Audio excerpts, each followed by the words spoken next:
Alright guys, I just wanted to give you a quick video of another wreck I have in here. It's part of that estate sale that the Toro recycler came from, same group. He picked this up too. This thing, he picked the snowblower up for like 20 bucks. And boy is it a wreck. I mean, look at this auger. You can see that's not supposed to look like that. Here's normal. There's not normal. So he has hit something. But I mean, yesterday we pulled it over with a cord while I held down the auger, and everything still spins. The fan and both the augers spin. So I guess there's no damage to the gearbox. Maybe he broke shear bolts years ago. It looks like this has been this way for a long time, how rusty it is. I mean, 20 bucks for this thing isn't, it's a pretty good deal for something. But I mean, just this assembly right here is it's like $60 just for that. But I think you could still use it as is, even though, I mean, I'll have to fix this right here because it's hitting the auger. It's not in good condition at all, and we got some crazy ass issues going on over here too. I mean, look at this. Whoever owned this before has put a weird ass muffler on it, which it does look like it came on some tecumsehs, possibly like way back in the day. But he shoved a frickin' pipe in there, and there's your screw holes for the actual muffler. I have no idea why the guy did this. And you see the carb cover is missing too, the heater box. That's supposed to go over the whole thing.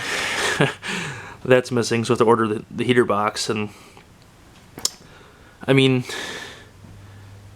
I don't even think this muffler will fit over the heater box that's supposed to go over there. Even if I could have cut the heater box with a Dremel and trim it to fit this muffler, but I don't know if this muffler is going to be a problem or not. I just never seen such weird shit before. The throttle doesn't do a damn thing. There is a little bit of resistance though. Like when you shove it all the way up, you'll see it works. It moves the carburetor. But when you lower it down, it just doesn't do anything. There's no spring on it, so I'm guessing it needs a new throttle assembly. The spring is in there. The spring is tucked right in there. So I'm not sure what really went on there. And he glued the choke knob on with epoxy back here. And my guess is it being this open to the elements for so long, I'm sure we're going to have to do a carb on it. I mean, it's Tecumseh, so it's almost a given. Let's see here. I think it's like a 358cc motor. And the dipstick was broken off too. I mean, it was shoved way down in there, and I was able to pull it out with a pair of needle nose. And the oil is black as coal on it too. It's got the remote chute control. So it looks like it's a 6-speed, 2 reverses. The chute is cracked though, however. I have to Frankenstein that back together. Some zip ties.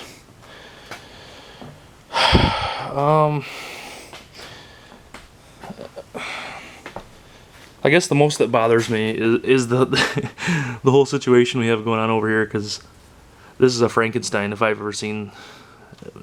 I don't even know if it runs. I mean, it's just like, and I don't even know what to do about this. I don't know if he's threaded it in there, if he's just shoved it in there. There's some kind of like a star nut that goes around there. I think the heater, if I find a heater box on eBay, I think it'll go over that just fine. I mean, I'm sure you can't, obviously you can't run it out of the box because snow will get into the carburetor. And I'm not sure if it being the wrong muffler that it won't keep the carburetor warm, because I know the muffler, the stock muffler sits in the carburetor box and heats up the carburetor a little bit. But I don't know if it's that big of a deal or not.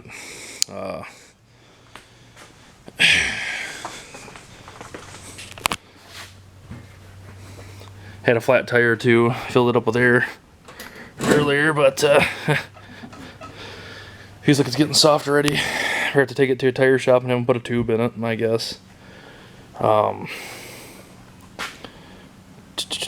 Give you another view down here. There's your tecumseh motor.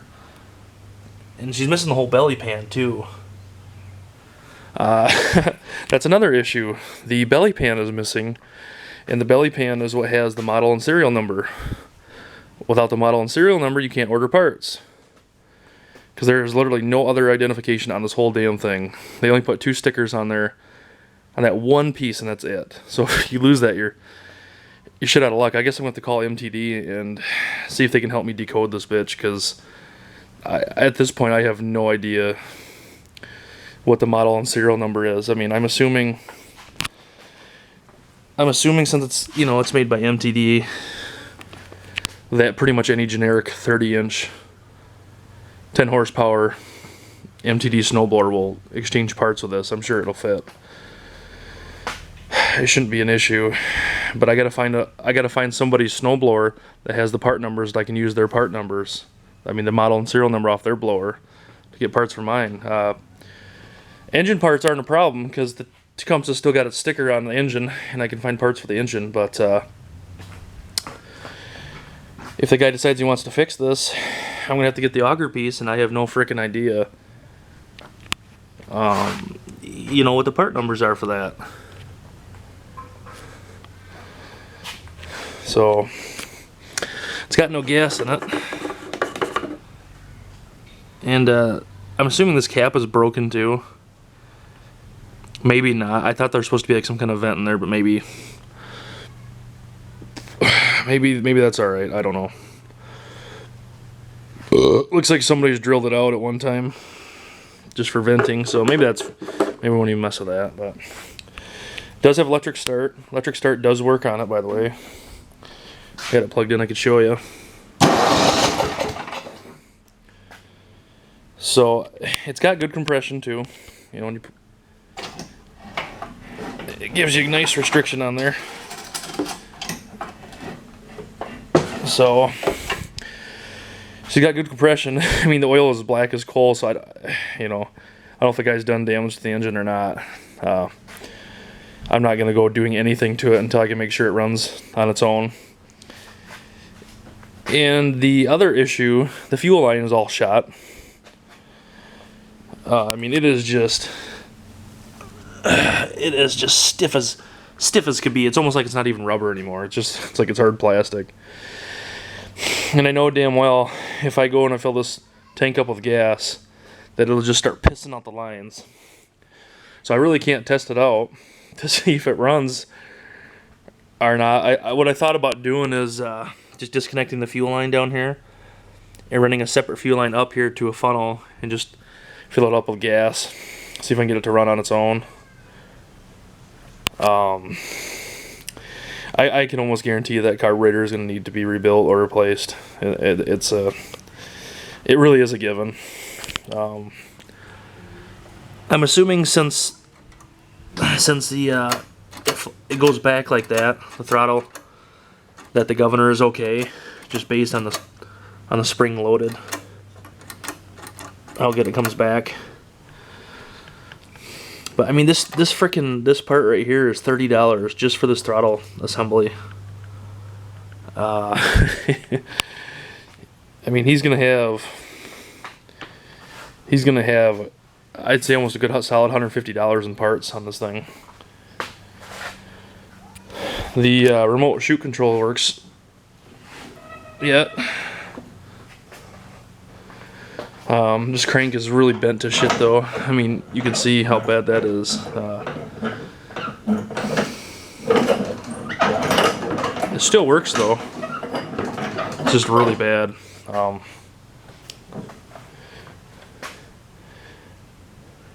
don't even know if it has any spark either. That's another issue.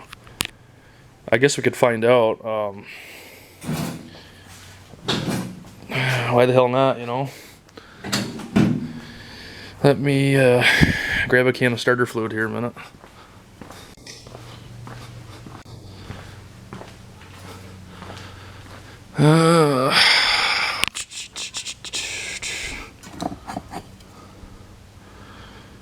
Okay.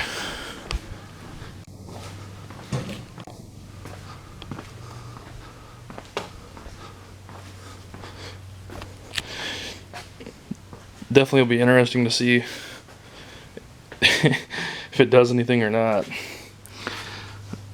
I guess I'm trying to see what it would do with the throttle here.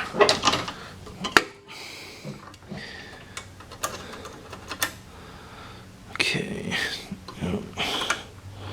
Guess we'll leave the choke open. Primer don't matter because there's no gas in it. Let's hit this bitch with some.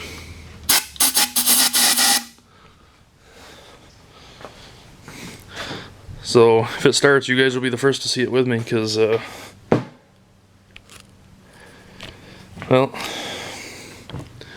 let's see what she does.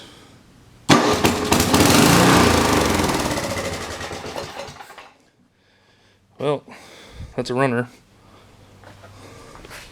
Cool. Sounds pretty good too.